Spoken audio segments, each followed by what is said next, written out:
একটা গল্প শুনবে শিপু? তোমার গল্প মানে আজাইরা কথাবার্তা শুধু। চুপ! আচ্ছা বলো। আচ্ছা ঠিক আছে, খুব ইন্টারেস্টিং। আরে ইন্টারেস্টিং না, ইন্টারেস্টিং হবে। চুপ, একদম চুপ। চাঁদের গল্প শোনো। আচ্ছা ঠিক আছে, শুরু করো। চাঁদের ভিতরে একটা বুড়ি বাস করত। না না, চাঁদের বুড়ির গল্প শুনবো না, এটা আগে অনেকবার শুনেছি। চুপ! এটা আপডেট ভার্সন। আচ্ছা বলো।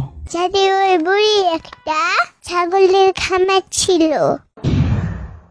কিন্তু আমি তো জানতাম শুধু সুতা কাটে, ছাগলেরও যে খামার করে এটা জানতাম না। তুমি মূর্খ মানুষ, তুমি কি বুঝবা? আগেই তো বললাম এটা আপডেট ভার্সন। আচ্ছা তারপর? ওই ছাগলের খামারে একটা রাম ছাগল বাস করত। আচ্ছা তারপর? ওই ছাগল ডিম দিয়ে ভাত খাচ্ছিল। আরে ধুর, ছাগল কি কখনো ডিম দিয়ে ভাত খায় নাকি হুদাই?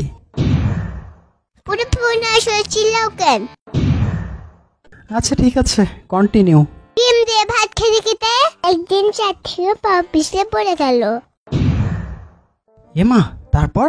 বুড়ি তাকে খুঁজতে খুঁজতে না পেয়ে তার খামারের সব ছাগল বিক্রি করে দিল। আরে কার কাছে বিক্রি করলো? ওখানে তো কোনো মানুষই নাই। এলিয়েনের কাছে। এলিয়েনরাও কেনা বেচা করে ছাগল? এটা তো আগে জানতাম না। চুপ! বেটি বুটো তুমি। আচ্ছা, যে ছাগল পা পিছলে পড়ে গেল ওইটার কি হলো? ওইটা কি মারা গেল? আরে না, সেই ছাগল তো আমার সামনে বাসা।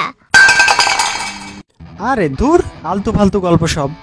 চুপ পাগলা।